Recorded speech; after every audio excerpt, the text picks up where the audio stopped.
Bon, les gars, comme vous le voyez, là, on n'est pas dans le même décor que d'habitude et tout, mais bref, ça, on s'en fiche. Les gars, on va faire le débrief du match. Salam alaikum, l'équipe, ça va ou quoi? Bien ou quoi? L'équipe, nouvelle vidéo débrief du match. Barça, Betis Séville. Ça me fait chier, ça me fait chier. Comment déjà, pour commencer, avant de taper sur l'un ou l'autre ou nana, comment tu peux savoir que le Real qui joue avant toi a laissé 3 points, qui s'est fait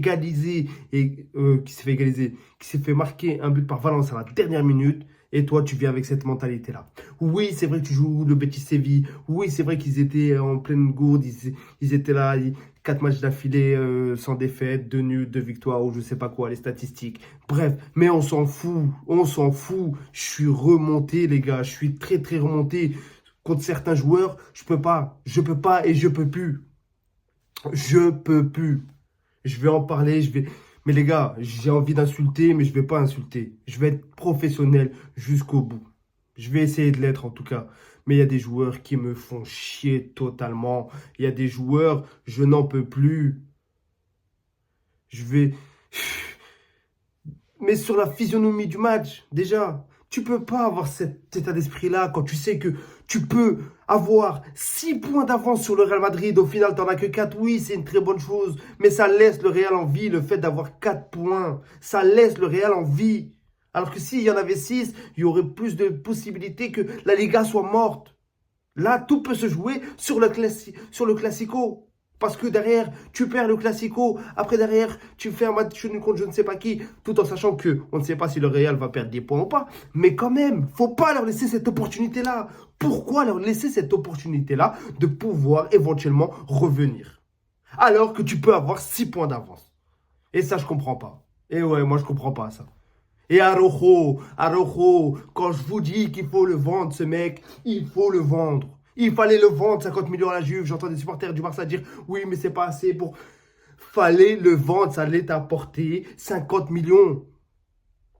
Qui va en vouloir maintenant à 70 ou le fait de l'avoir prolongé ou parce que Inigo est blessé. Mais les gars, ils déséquilibrent la défense du Barça et vous pouvez regarder dans tous les débriefs que je fais sur le FC Barcelone. Je ne cesse de le répéter. Le but qu'on se prend, c'est encore une fois à cause de lui. Il est au marquage, mais non, je sais pas, le mec, il est en retard. Il regarde si la porte de la maison elle est ouverte. Il regarde si la fenêtre elle est fermée. Il regarde ci, il regarde ça, il regarde sa voiture. Il regarde tout sauf le ballon et sauf le joueur. J'en ai marre de ce joueur. C'est vrai, oui, merci à lui pour tout ce qu'il a fait. Mais les gars, faut savoir tirer un trait. Faut savoir tirer un trait sur le passé. Il faut arrêter d'être nostalgique de certains joueurs ou de certains... Mais on s'en fout. Va-t'en, Araujo. Ça nous aurait fait du bien de le vendre à la Juve. Après, oui, c'est vrai qu'Inigo s'est blessé, nana. Mais je préfère 1000 fois Eric Garcia. T'avais Eric Garcia encore. Pourquoi t'es allé t'endetter encore une fois à aller prolonger Araujo? Même si oui, l'équipe elle a été en dessous aujourd'hui, même si la mentalité n'était pas là, même si... Mais le but que tu te prends, c'est à cause de lui. Tu marques très tôt dans le match, tu te fais égaliser sur un corner lambda. Une frappe, ils avaient les bêtises. Une frappe. Une seule.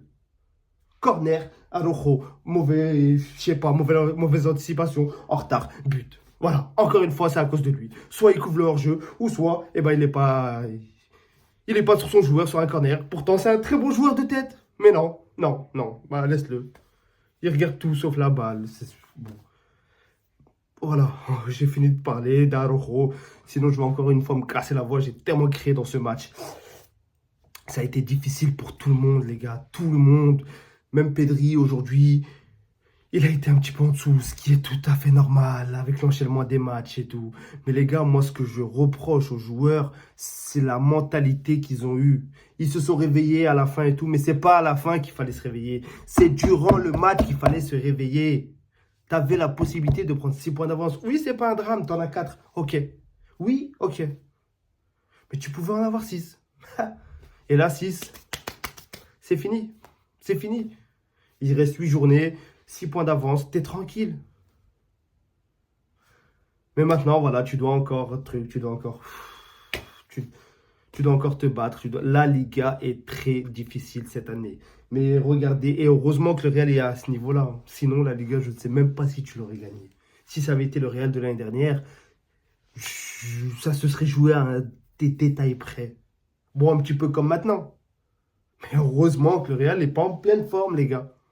Heureusement que le Real, cette saison, est en dessous. Dites-vous.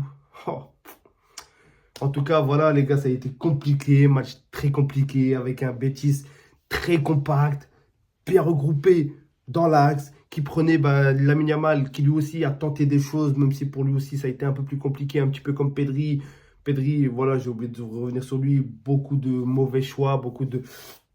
Mais c'est une globalité en fait, c'est toute l'équipe qui a été en dessous. C'est toute l'équipe aujourd'hui qui a été en dessous.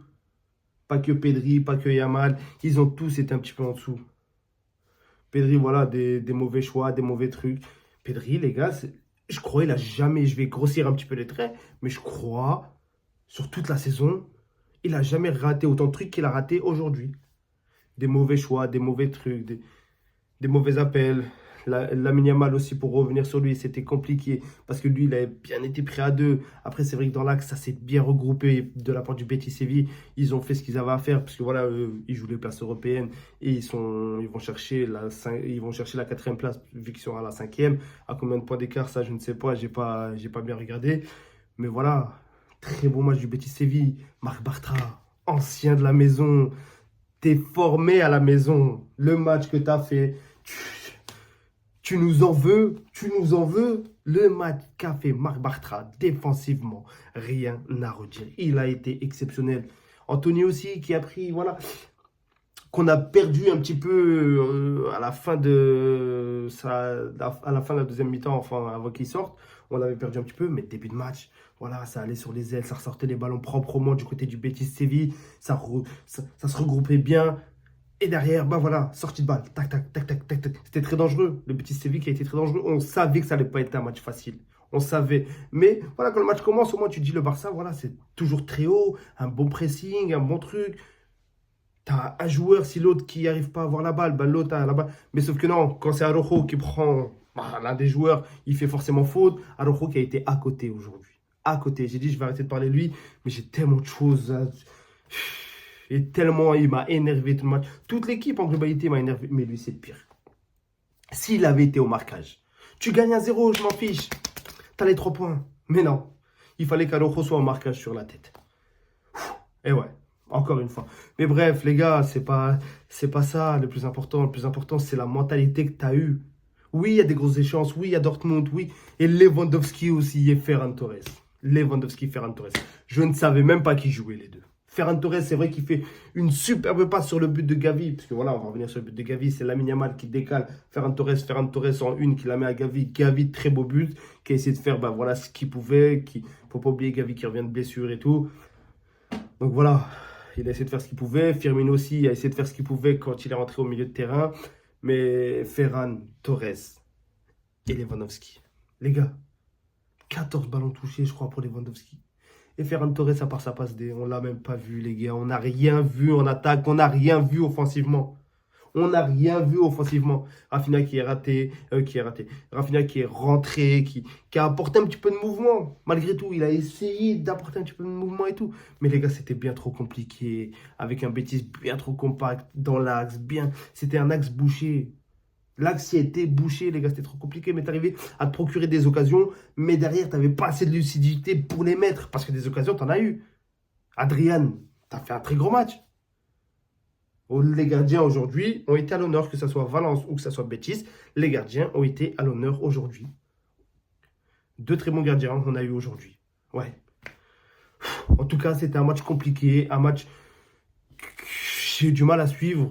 Un match où j'ai fait que crier. C'est frustrant. En fait, c'est un match frustrant. Quand tu connais la physionomie du match et quand tu sais ce que ce match-là pouvait t'apporter si tu le gagnais, bah, c'est frustrant. C'est frustrant. 2 tirs, je crois, pour le Betis. 2 tirs seulement pour eux. 2 tirs, un corner, un but. Ouais. Match très compliqué, mais voilà. Malgré tout, tu as quand même 4 points. On va dire 5. 5, pardon. On va dire 5 parce que voilà, là, au niveau de la différence de but et tout, tu as 5 points d'avance sur le Real Madrid.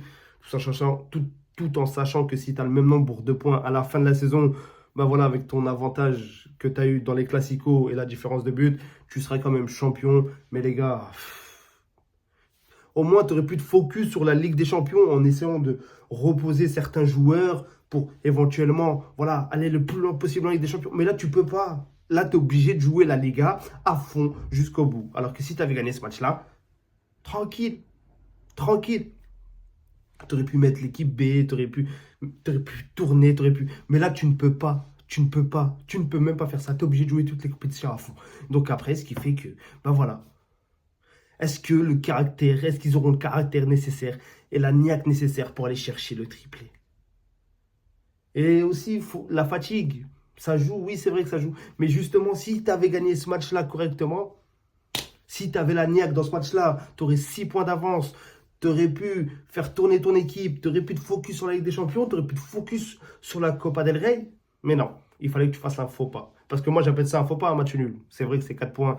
Tu as 4 points d'avance sur la Madrid. Mais c'est un faux pas quand même. Tu aurais pu en avoir 6, les gars. Imaginez-vous 6 points d'avance à ce stade de la compétition. Mais bon, voilà, ce qui est fait est fait. En espérant que le Barça relèvera la tête mercredi, que ça ne va pas impacter les matchs de Ligue des Champions, mais ça, je ne pense pas. En espérant qu'ils se relèveront et qu'ils iront chercher la victoire à Dortmund. Et voilà, tout simplement. Enfin, le match est à la maison, je crois. Le match aller se joue à Barcelone. Donc voilà, on se retrouve les gars pour les débriefs des matchs de la Ligue des Champions pour le coup. Sur ce, l'équipe, très bonne soirée à vous. Salam alaikum l'équipe.